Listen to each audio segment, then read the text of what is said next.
Hello everyone and welcome back to more The Minish Cap. And in this episode we will be hopefully clearing the Temple of Droplets with our new item, the Flame Lantern. So pretty much like I was saying at the end of the last episode, we'll be able to melt ice with it this time. So that makes things easily accessible this time. 100 rupees! Oh god, that's such a waste. How many times am I going to do that now? First 50 rupees and now 100 rupees. Although this is what I mean by you need the flame lantern in order to see in dark rooms and all that. Because if you light stuff with it, you'll be able to, light up rooms, it makes it a bit easier finding things. Whether they'll go out in a bit, but I for one don't really use them that much because I've got a magical boomerang and I can just throw it in like a blind direction and manage to kill all the enemies. So as you can see there, all of the scissor beetles are defeated and the doors open. If I could light all of the torches just to show you what it's like to start with. If you just continue lighting all of them, all that happens is just the room gets lighter until it's completely lit, and that way, you can see where you're going and all that. But I for one don't really need it, so I'm going to ignore it. And honestly, this room I find is really pointless. Because there'll be these things where you gotta light these lanterns, and it will cause these stones to go away. However, this is mandatory, so if you want to get through the adventure you have to do this, and it's not really a puzzle if you ask me, because it's kind of obvious. There's like a lantern, you're going to set it on fire with your flame lantern, and just progress onwards. I just find it really pointless, but that's just me. Although it's kind of useful if you want to find everything in this area, because you're going to come across a lot of red kingstone pieces. And I say red kingstone pieces are very rare, so you want to make sure that you find them and all that. Again, let's just take up this blue bulldozer, and if I hit this with my sword, it's bombable, so how about we hit our bombs with it?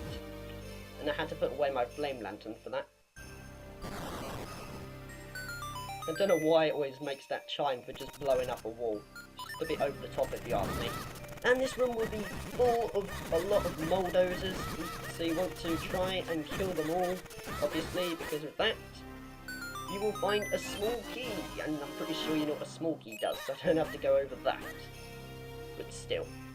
Again, just in this area, just take out bulldozers and keep lighting those lanterns in order to progress forward. There's really not much to it. And honestly, it's one of the worst puzzles in any Zelda game I've ever seen. And that's just my personal opinion. Again, just open the chests and you'll be able to find a lot of red kingstone pieces.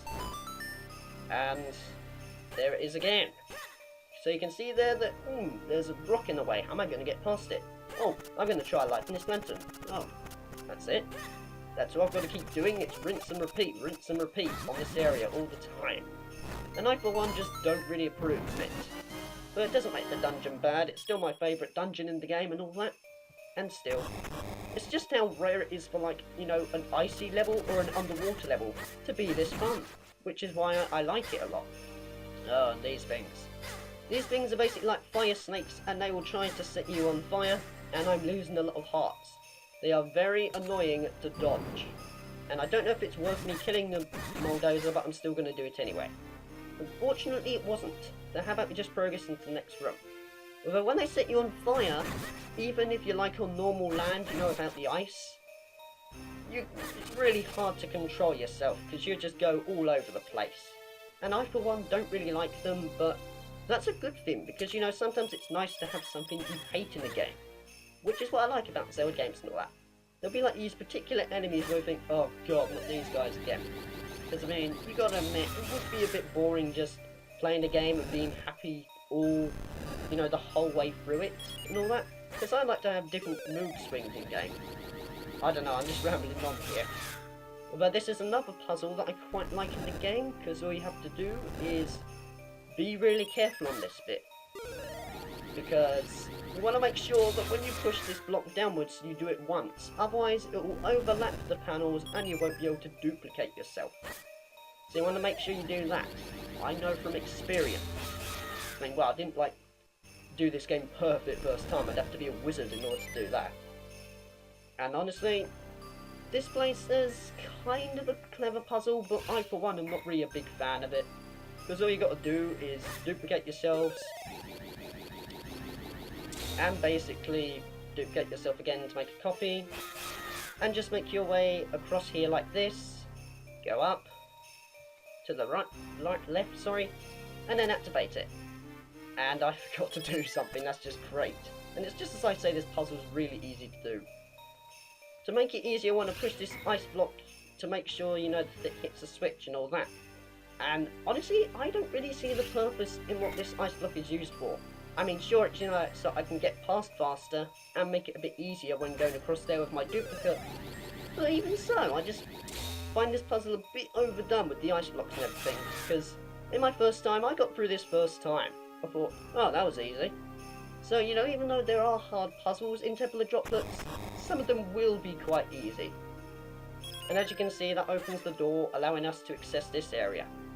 And if you get hit by these things, you will be going all over the place, so make sure you don't do that. And I'm kind of getting scared now. Oh goodness. Right. So you can push that one up and it activates the door. That took me a while to do that, and it was annoying with these things, because I kept getting burnt and dying. No, honestly, I did die quite a bit in Minish. And even though I died, I had a lot of fairies, so I didn't really get a game over. The only time I actually got a game over was the final boss and what is it? On the second to last temple, but I'll get onto that a bit later, I bet. Although for now we want to push this block out of the way and make our way across here. It's really handy how with your duplicate, if you're out of range of an enemy trying to hit it, you can just use your duplicate to hit it instead. This room. This is where the ice physics are really not going to be good to you. Because you want to be quick on this. You want to light all these lanterns in the right time, basically. And I, for one, just like to slide past and then press up on each one. It gets it done fast, but you might miss like that. And try to activate them before the last one does it. That was really close. I don't know how I did that first time, because in my practice file, I spent a bit of a while trying to do it. So a good thing I went through that a bit easily, I guess. Although this requires, you know, just ducking out of the way again. And these scissor beetles are optional to defeat, I think. Because actually there might be this door. You can defeat them if you want, but I, for one, don't really need to, because I've got maximum rupees, I've got plenty of mysterious shells, I've got all of the bombs, so I'm just going to ignore the scissor beetles for now. And these enemies getting great. Let's hope I don't get picked up by them, because that'll be annoying. Because they drain a lot of your hearts, and I see they're quite difficult enemies first time around. And when they dive down, they will go back up again, so don't expect them to be, you know, down on the floor all the time. We could go back to this red switch to take us back to the entrance, but, you know, we're near the end of the dungeon, so we don't really need it. And with the fire lantern, we don't really have to suck up the webs anymore, as we can burn them instead. And this time there'll be 2 matter pillars. I guess they're just showing that it's a lot easier to do now that we have, like, extra items and all that, I guess. I don't know, I'm just rambling on a bit. It's kind of embarrassing how I didn't get to do 1 hit on that guy. Although that's that matter pillar done, so let's just take out the other one, I guess. There's really not much to say when doing this, because it's basically just the same thing like in Deepwood Shrine, only you have to do it twice. And I went over that in that episode. Although, if you ask me, the matter pillars are kind of programmed in a bad way, because you can always predict where they're going. Because, I mean, look, I saw he was coming up to the right, so I knew where to be in order to hit him. It's like they want to be hit or something. I don't know, it's not really something that bugs me or anything, but even so, it's still a good game, definitely. Although I want to make our way atop this time instead of being down to the bottom. And do I need to take these out? You know what, I might as well, just in case, just for fun, because all they do is 1 hit, and I'm not going to dive them or anything. And these blue bulldozers, I'm just going to ignore them, because there's no point in killing them, as nothing will happen. Although now we're at the second switch. So how about we push it down and try to see what happens, I guess. If I can duplicate myself. Don't know why I had trouble first time.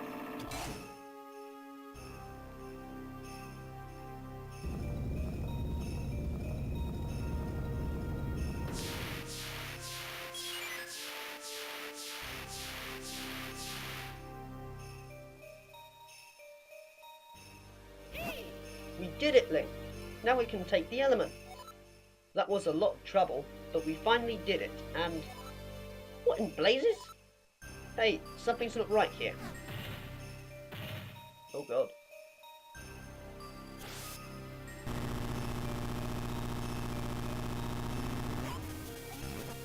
Okay, I'm really glad I'm not listening to that with headphones. I would have gone deaf. Because that was just overpowered. What? What's this? That stupid Octorok stole our element. Don't just stand there. We've got to go get it, Link. Now! And this leads us to the boss. But if I check my map, you will notice that there are a couple of chests to do. So I want to head back into the blue portal and teleport myself back to, you know, the area where the ice puzzle was and all that. Because instead of cutting it here, I might as well show you a shortcut. If you go downstairs, you'll basically just appear back outside of it again. Because if we go through this door, we'll be in this room, and if we go out the other one, we are basically here. The lily pad is there. Because I remember in my practice file, I went all the way back to, you know, where the lily pad was, and then blasted my way across there. But we didn't really need to do that, as we could just take this route. Although with the flame lantern, how about we burn these icicle blocks and try to get the key? For some reason I didn't really get it then. Link was glitching for some reason. Although it wasn't really a key, sorry, it was 100 mysterious shells. Speaking of which, how many mysterious shells have I got? Oh god. I'm coming up to the maximum of 999, so I want to be careful. Because if you hit the maximum of 999, you want to spend a couple of them, otherwise, you know, if you collect mysterious shells along the way, you're not going to get anything from them. And you want to use them really wisely in the game, as you know, it counts to getting figurines and all that. And it's kind of annoying how you have to collect 130 of them in order to get a special prize. And it's quite a useful prize actually, so it's definitely worth it. Although for now, let's just burn the very last icicle block and acquire a red kingstone. So good thing I went for this one. So that's pretty much all the place is done, and I will see you back at the boss's door. Okay, so with everything done, how about we go inside and fight the boss. And this is another reason why I like this temple a lot. Look at this. The boss is a giant Octorok. And I think we had to defeat the Octorok just, you know, normal ones, which were small and all that. We're going to fight a massive one this time and deflect its rocks back. So I really like the boss fights in Minish Cap. They're very creative. Although when you do it 3 times, he'll then, you know, go into this and suck me up for some reason. And what you want to do is get your flame lantern out and burn it, basically. You know, Link's kind of cruel, the enemy attacks he does and all that. But even so, he's Link, he needs to get that water element back, and that's our job. But in the second phase, the giant Octorok will do this thing where, instead of shooting rocks, it may suck you up, so you want to make sure that you dodge out of the way. So as you can see, if you get caught in that, he will suck you up and spit you out. Although, if I was you, I'd just keep staying away, and if he hits a rock, just shoot it back. And if you see him trying to suck you, just go the other way. Though I failed there. Because honestly, that trick is really hard to dodge if you're a beginner. And I find myself a beginner at this game because I'm not that good at Minish Cap, if you ask me. And that is way too close.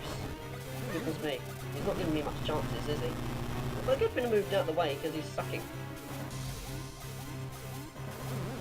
So let's see what he's going to do. Spit out the rock. And I think we've got to hit him one more time. Oh no, no we haven't. In this bit though, he'll start doing this. He'll start rotating around a bit faster.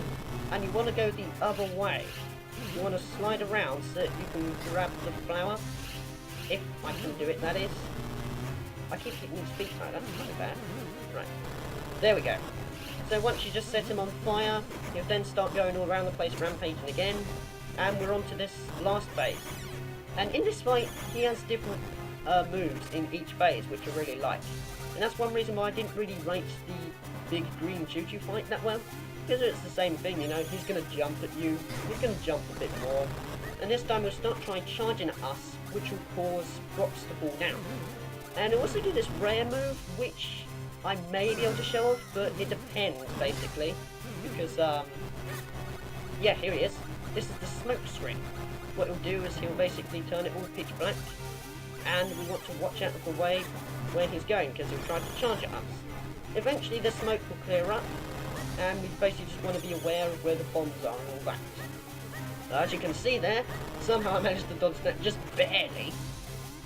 And, you know, he's going to go back to his normal thing where he just shoots and tries to suck us up. And he's really not doing anything at the moment. This is kind of embarrassing.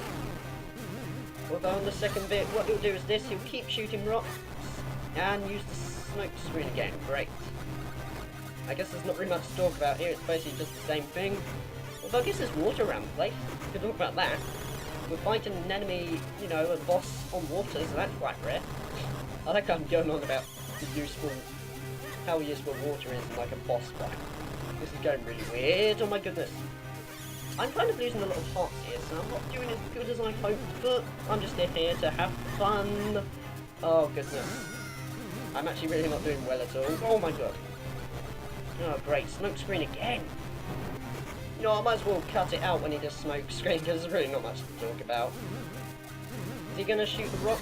Yes he is, but I missed. Great. And again. And smoke screen. Like a Pokemon move. Gee.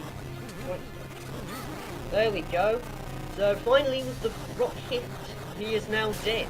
So very much you have to do is hit it twice with rocks. I would have found it better if you hit him 3 times, but makes it easier I guess. Which is kind of bad and good because I like a challenge. Although with me walking up there automatically for some reason, how about we acquire the water element?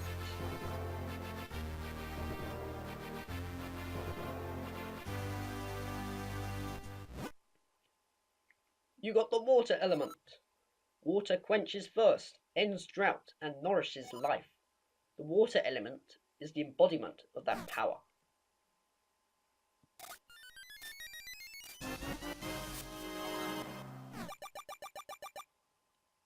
15 heart containers, 5 more left.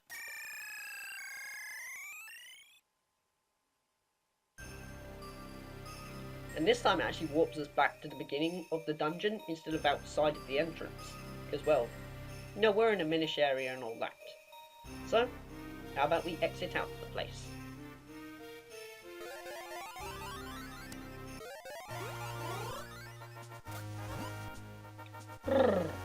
I almost froze my beak off in there. What? O young one, child who seeks to aid the Princess of Hyrule, my name is Gustav. I was King of Hyrule countless ages ago. Standing before me, only then will the path open to you. Oh, some sort of secret message. Was that just a dream? He said he was a King of Hyrule. Wait, look at your map, Link. There's some kind of mark on it. I guess that means it wasn't a dream. We should head there once we've infused your sword with that element. To the Elemental Sanctuary. Now, with the Temple of Droplets done in like half an hour, we did pretty good. I reckon we are going to end this episode off here. So, in the next episode of the Minish Cap, we will be heading off to the Elemental Sanctuary and see what's happening. So take care guys, and I will see you in the next one. O young one, child who seeks to aid the Princess of Hyrule, my name is Gustav. I was King of Hyrule countless ages ago. Standing before me, only then will the path open to you.